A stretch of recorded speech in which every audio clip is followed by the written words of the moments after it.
Kadamtala George high school 1912 সালে প্রতিষ্ঠান করে ব্রিটিশ সরকার। এক জজের নামে নামকরণ হয় এখন স্কুল অ্যান্ড কলেজ। এই স্কুলের অনেক ছাত্রছাত্রী ডিসি, এসপি, কর্নেল, সচিব বিভিন্ন জায়গায় ছড়িয়ে গেছে। এই প্রতিষ্ঠানের বয়স 112 বছরের মতো। এই প্রতিষ্ঠান অনেক পুরানো, কদমতলা বাজারের সংলগ্ন।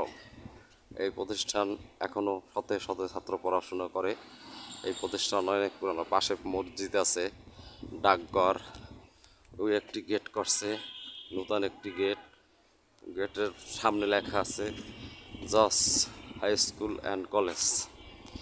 এই মসজিদ